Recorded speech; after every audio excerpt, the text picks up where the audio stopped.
Assalamualaikum warahmatullahi wabarakatuh.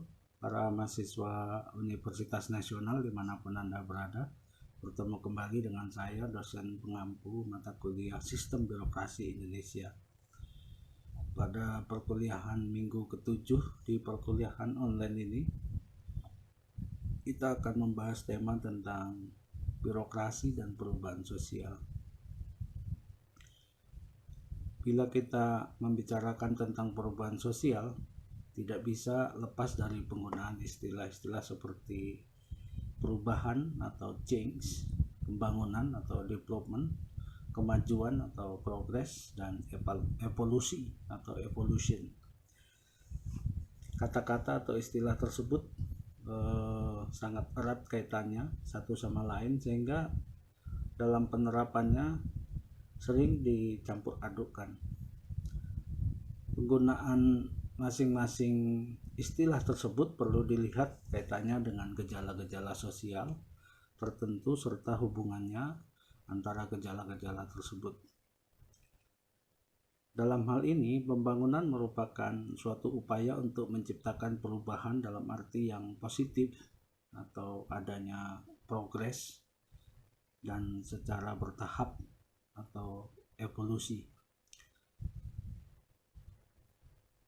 Bila lebih dalam kita mendiskusikan tentang perubahan sosial, maka perubahan sosial itu dapat terjadi dalam suatu masyarakat, ada yang cepat dan ada yang lambat, di mana hal tersebut tergantung dari seberapa jauh masyarakat itu mau menerima perubahan. Misalnya menyangkut cara bersikap, cara berpikir, maupun cara masyarakat untuk bertindak. Itu tergantung dari masyarakat yang bersangkutan. Perubahan sosial yang berlangsung lambat atau sering disebut dengan evolusi memerlukan waktu yang cukup lama, di mana terjadi suatu rangkaian atau rentetan tertentu berupa rentetan perubahan kecil atau parsial, merupakan bagian-bagian yang saling mengikuti secara relatif lambat. Jika perubahan sosial yang lambat memerlukan waktu yang lama dalam kurun waktu yang lama dan pada umumnya tanpa perencanaan sebelumnya atau sebelumnya tidak direncanakan, maka perubahan sosial yang cepat sering disebut sebagai suatu revolusi. Dan perubahan yang revolusi itu sering terjadi dalam waktu yang relatif lebih cepat dan biasanya dapat direncanakan terlebih dahulu. Tetapi sering juga perubahan dalam bentuk revolusi ini juga tidak direncanakan terlebih dahulu. Perubahan sosial ada yang bersifat total dan ada juga perubahan sosial yang sebahagian kecil dari aspek kehidupan masyarakat. Bila perubahan sosial yang total menyangkut hampir semua ruang lingkup kehidupan, sehingga hal yang demikian sering disebut dengan perubahan sistem sosial atau change of the social system. Sedangkan perubahan yang sebagian saja dan yang lainnya masih tetap dipertahankan disebut dengan perubahan dalam sistem sosial atau sering disebut dengan change in the social system.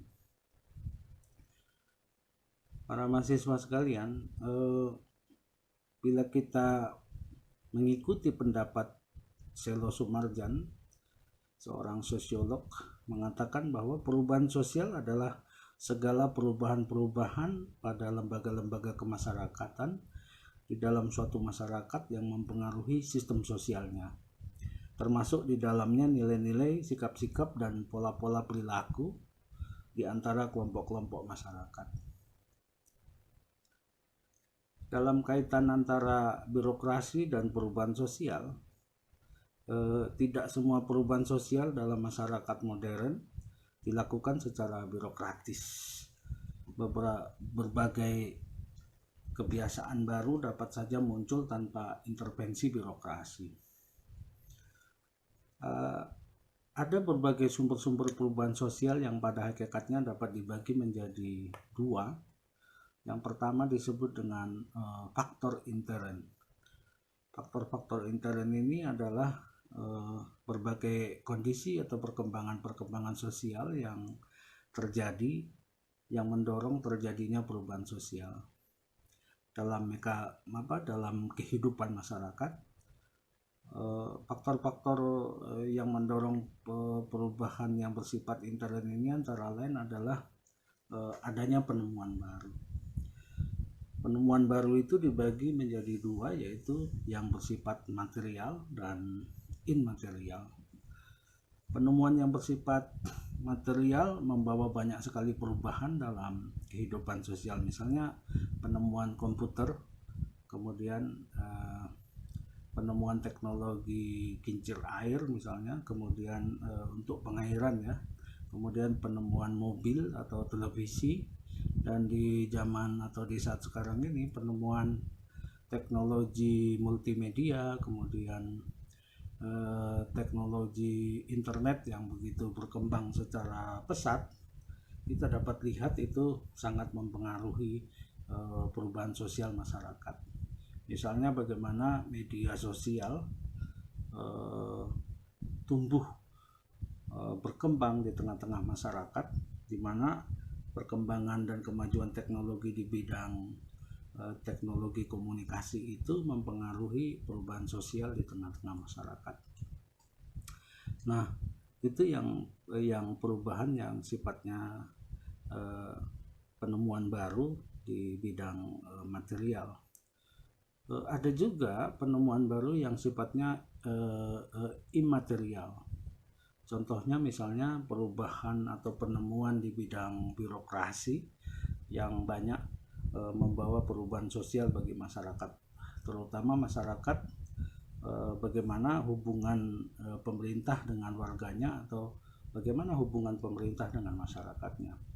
Bila kita mengikuti perkuliahan di pengantar ilmu administrasi, para mahasiswa sekalian sudah mempelajari bagaimana perkembangan paradigma pelayanan publik dari all public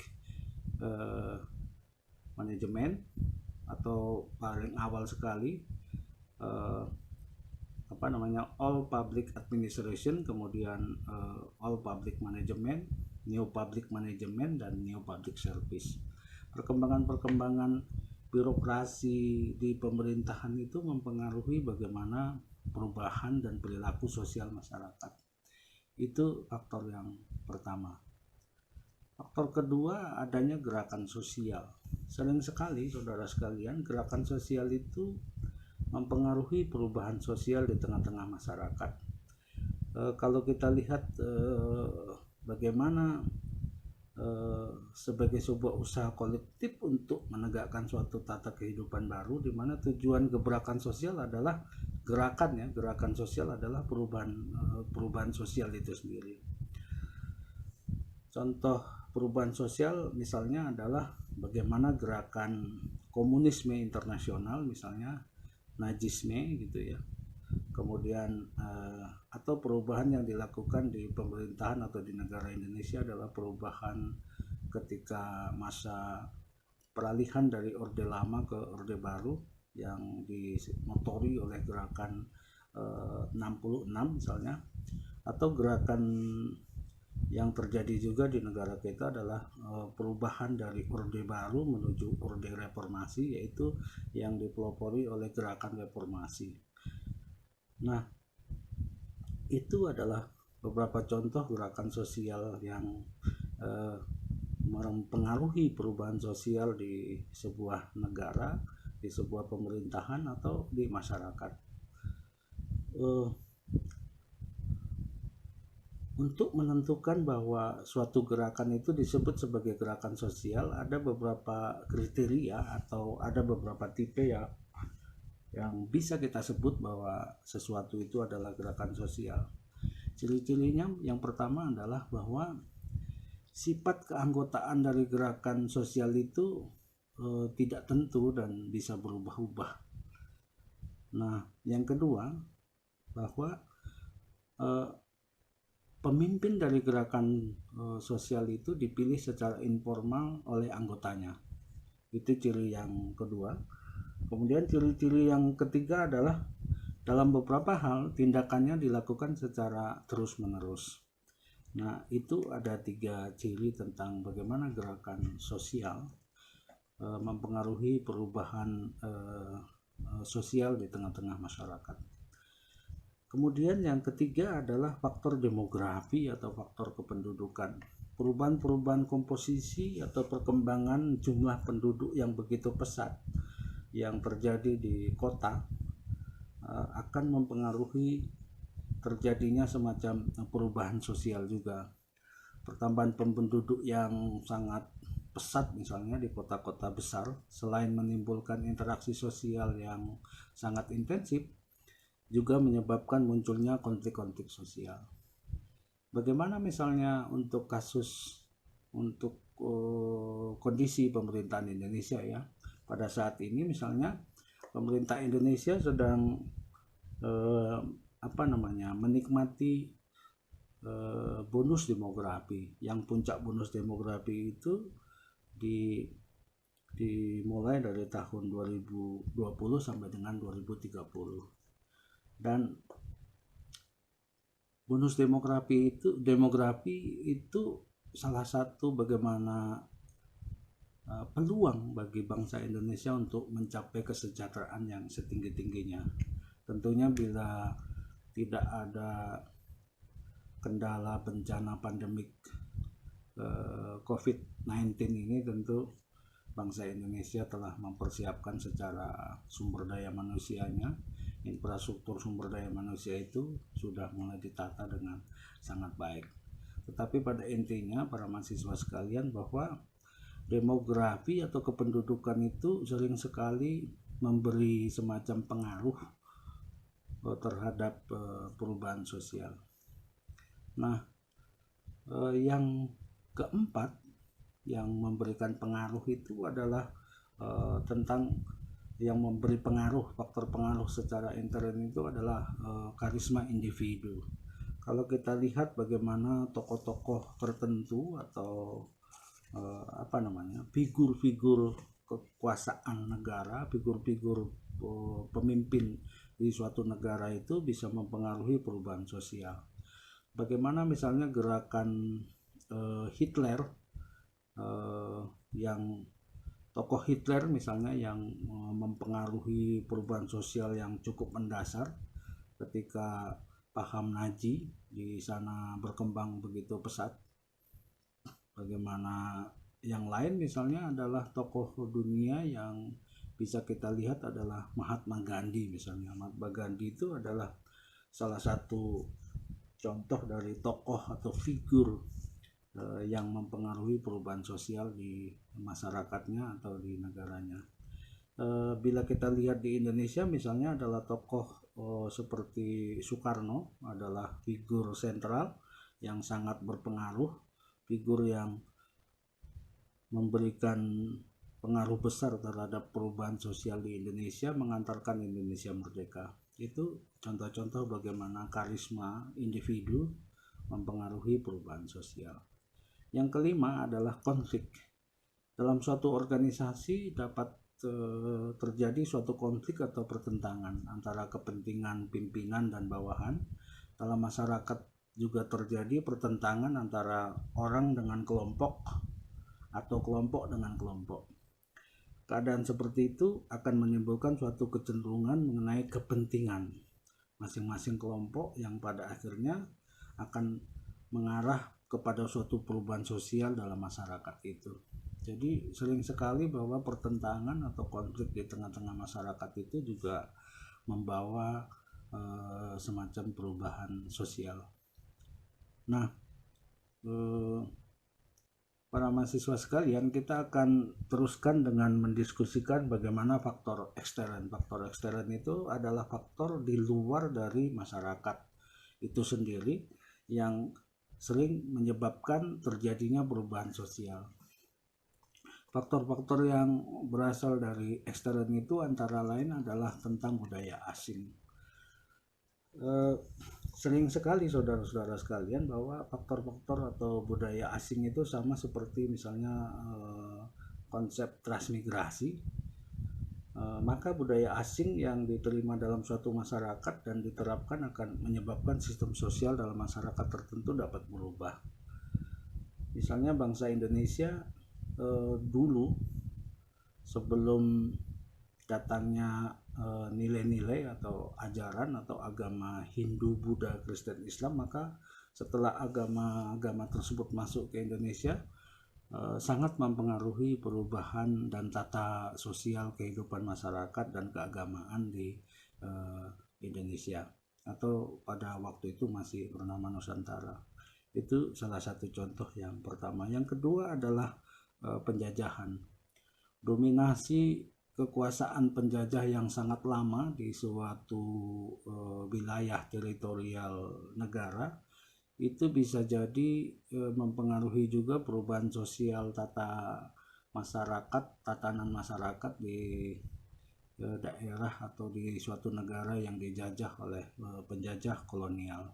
Misalnya pemerintahan Indonesia yang begitu lama dijajah oleh Belanda, sedikit banyaknya nilai-nilai atau budaya-budaya dari penjajah kolonial Belanda itu mempengaruhi birokrasi, tatanan, dan kehidupan masyarakat di Indonesia.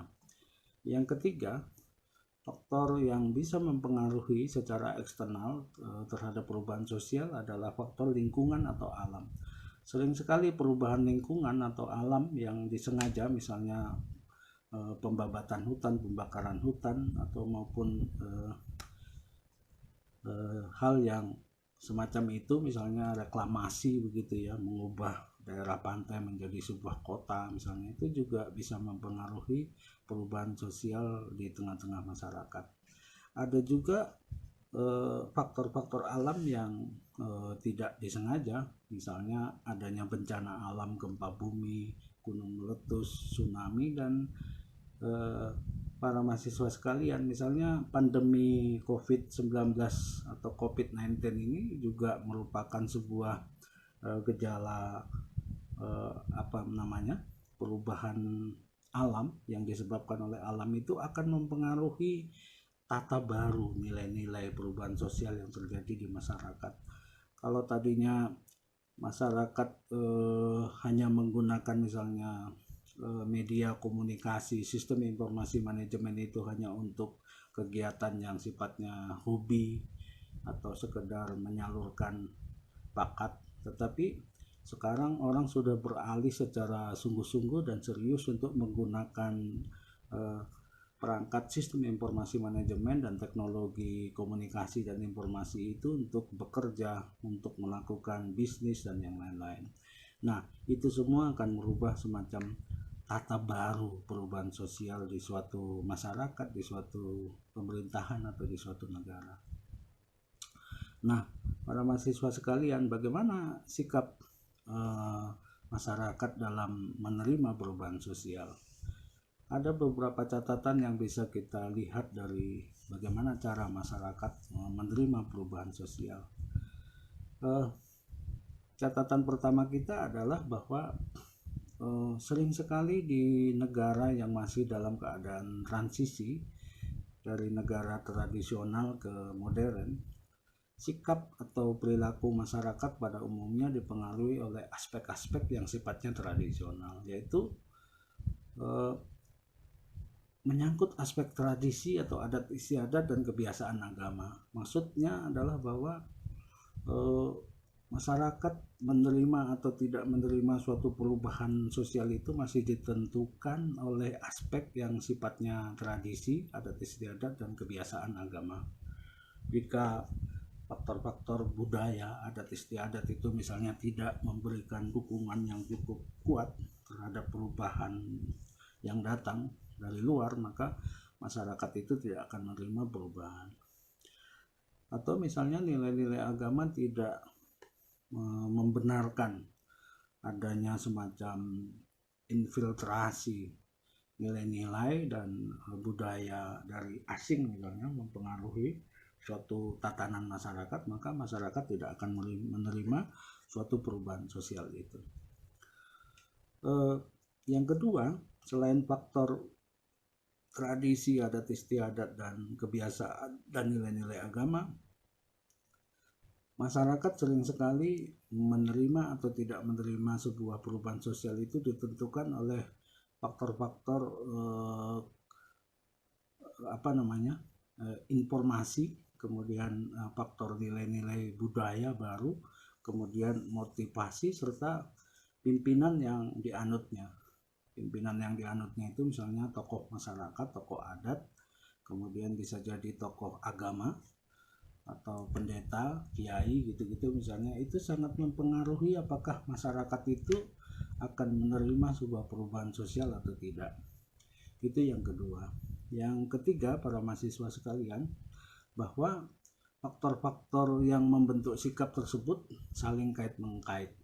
Bagaimana tadi faktor-faktor tradisi, adat istiadat, faktor-faktor nilai agama, beserta dengan bagaimana pengaruh informasi, nilai-nilai, budaya baru, dan bagaimana motivasi dan ketokohan figur masyarakat, tokoh agama itu juga secara bersama-sama bisa mempengaruhi bagaimana sikap masyarakat dalam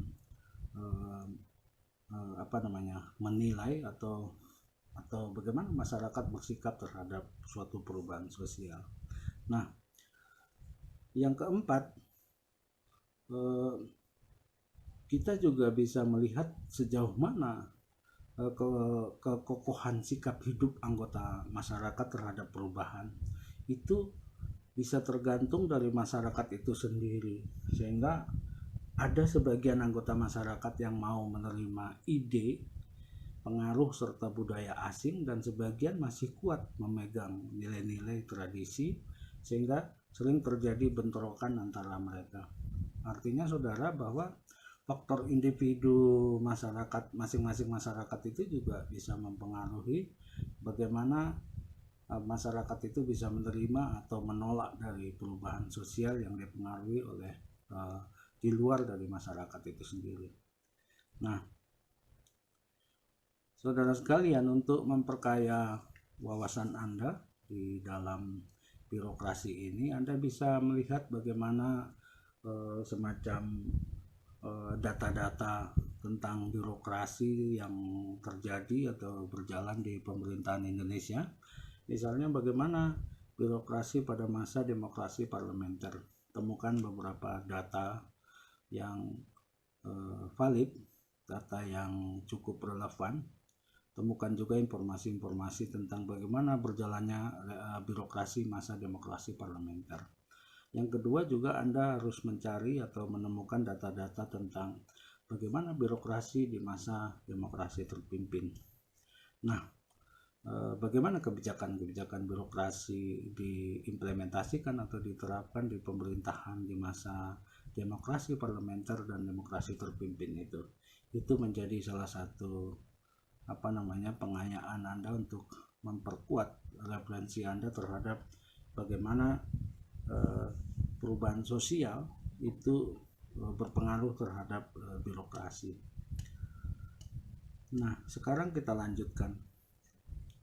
Para mahasiswa sekalian, kalau kita mengikuti gagasan atau pemikiran Anne Bot dan Peter McCauley,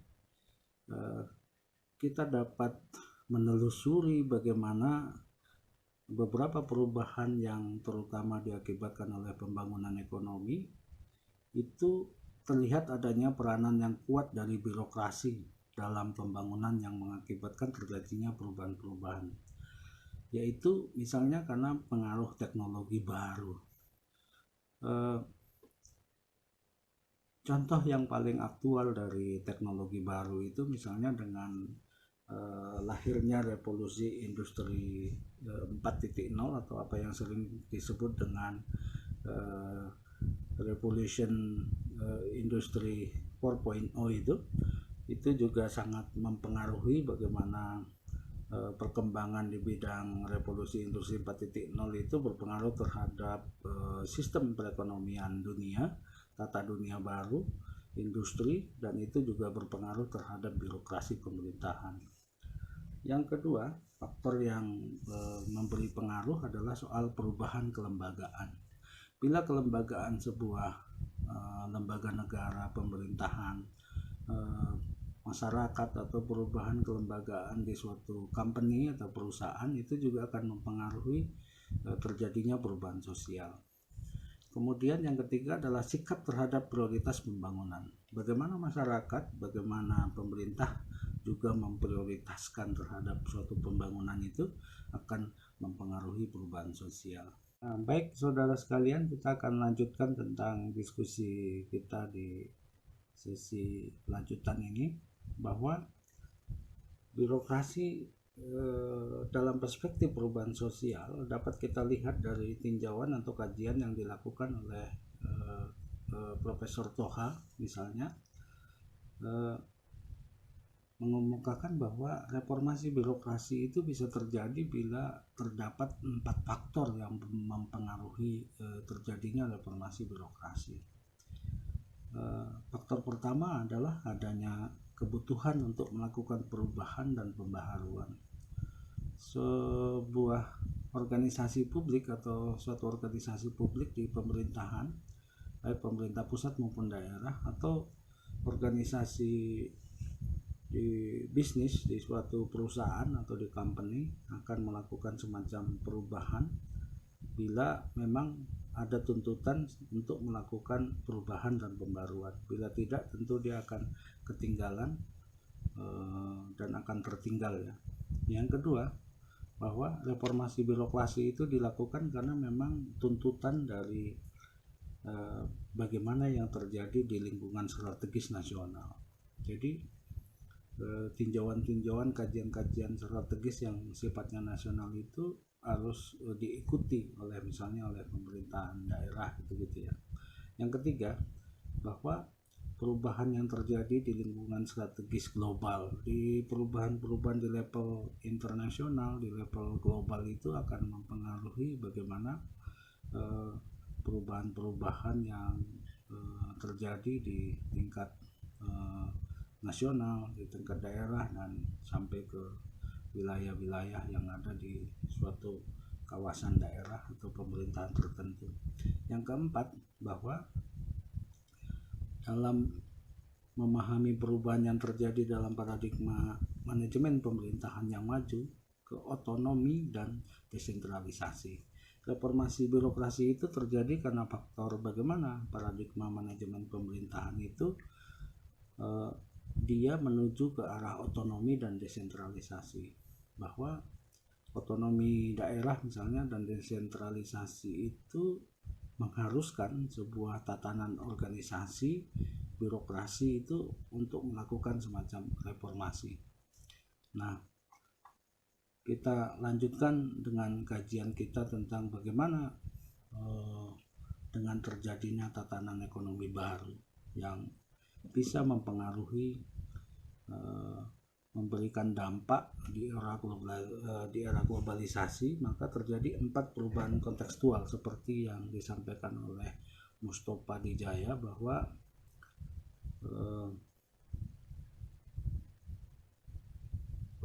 bagaimana ekonomi bebas tanpa tapal batas itu tadi di era globalisasi itu mempengaruhi birokrasi. Pertama adalah perubahan pola usaha yang mengarah kepada pemenuhan kebutuhan pelanggan yang sebelumnya hanya berorientasi kepada produk. Jadi dia orientasinya sudah mulai berubah, bukan hanya pada kualitas produk, tetapi juga sudah memikirkan bagaimana pelanggan dari produk tersebut.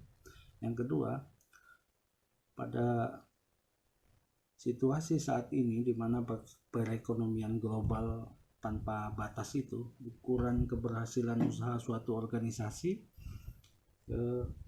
yang berorientasi pada bisnis itu tidak hanya tertumpu kepada kualitas barang dan harganya saja, melainkan juga bagaimana barang dan jasa yang dibutuhkan konsumen dapat menjangkau konsumen pada saat yang tepat, sehingga dibutuhkan pelayanan yang tepat waktu. Artinya bahwa para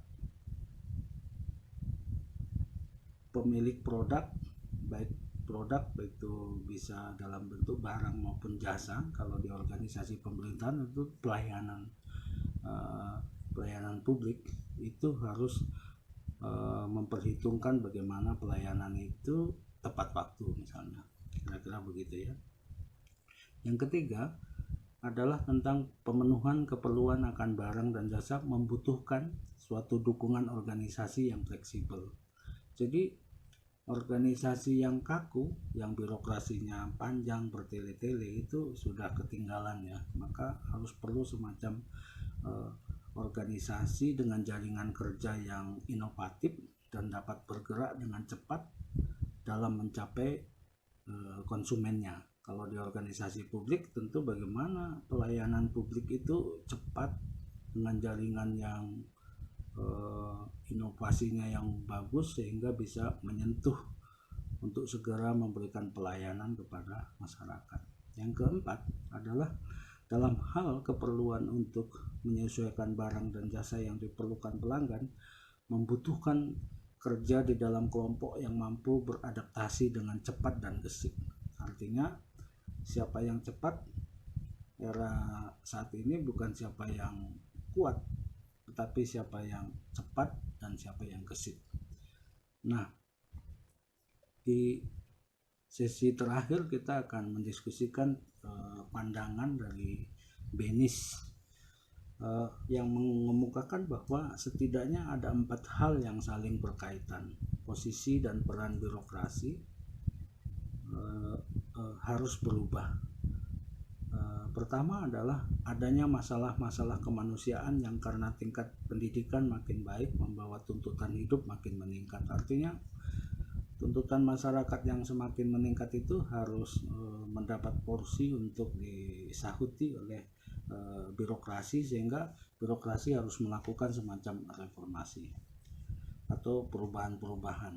Nah, yang kedua, adanya perubahan yang cepat di sekitar kita karena ilmu pengetahuan yang senantiasa berkembang, yang terkadang tidak dapat kita harapkan dan sulit untuk diprediksi, unpredictable dan uncertainty ya. Masa depan yang sulit untuk diperkirakan itu membuat organisasi publik termasuk organisasi bisnis untuk cepat melakukan semacam perubahan-perubahan. Yang ketiga, adanya pertumbuhan yang kurang ditunjang oleh kemampuan organisasi pemerintahan. Misalnya organisasi pemerintahan itu terlalu berbelit-belit, birokrasinya panjang, kemudian membutuhkan waktu yang cukup lama dan biaya yang tidak transparan, dan itu sulit untuk memberikan pelayanan yang terbaik, sehingga itu harus dilakukan semacam perubahan-perubahan mendasar. Yang keempat atau yang terakhir adalah kecanggihan teknologi modern yang membutuhkan adanya spesialisasi dan keterpaduan aktivitas organisasi serta orang-orangnya dalam setiap kegiatan pemerintahan. Artinya bahwa kemajuan teknologi informasi itu mendorong bagaimana organisasi bisnis dan organisasi publik mesti melakukan perubahan. Menggunakan perangkat-perangkat teknologi informasi dan komunikasi itu dipergunakan untuk mempermudah menjangkau pelanggan, menjangkau para klien, menjangkau customer, dan untuk di organisasi publik tentu bagaimana mempermudah untuk memberikan pelayanan kepada masyarakat.